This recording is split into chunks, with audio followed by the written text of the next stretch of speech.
मामाकडे होता पावभाजीचा बेत. मस्त सगळ्या भाज्या आणलेल्या होत्या. मग कापून घेतल्या आणि मग टोप तयार करून घेतला. राखाडी लावली म्हणजे टोप काळा होऊ नये म्हणून सगळीकडे छान राखाडी लावून टोप चुलीवरती ठेवला. आणि मग भाज्या होत्या त्या कुकरमध्येच आम्ही शिजवून घेतल्या होत्या गॅसवरती. आणि मग टोप तापवला, त्याच्यामध्ये सगळ्या भाज्या घातल्या, आलं लसणाची पेस्ट घातली, सगळे मसाले घातले, मस्त चुलीवरती परतून घेतले. आणि भाज्या आधीच शिजवलेल्या होत्या त्या मग मस्त स्मॅश केल्या. आता इथे आमच्याकडे स्मॅशर नव्हतं म्हणून तांब्यानेच स्मॅश करून घेतल्या. चवीनुसार मीठ घातलं, पाणी घालून दणदणीत उकळी काढून घेतली, वरतून चिरलेली फ्रेश कोथिंबीर घातली आणि आमची पावभाजी तयार झाली.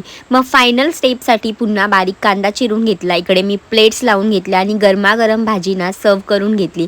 भाजी सर्व केल्यानंतर वरतून मस्त कांदा कोथिंबीर घालून सगळ्यांना मी एक एक करून प्लेट्स दिल्या आणि आम्ही एकत्र खायला बसलो. आता काही जण घरामधले मिसिंग आहेत, ते ऑलरेडी पार्टीला गेले होते म्हणून ही आम्ही घरामध्ये छोटीशी पार्टी केली. गावाला आल्यावरती अशी सगळ्यांनी एकत्रित मिळून पार्टी करण्याची मजा काही वेगळीच असते ना. चला आत्तासाठी बाय.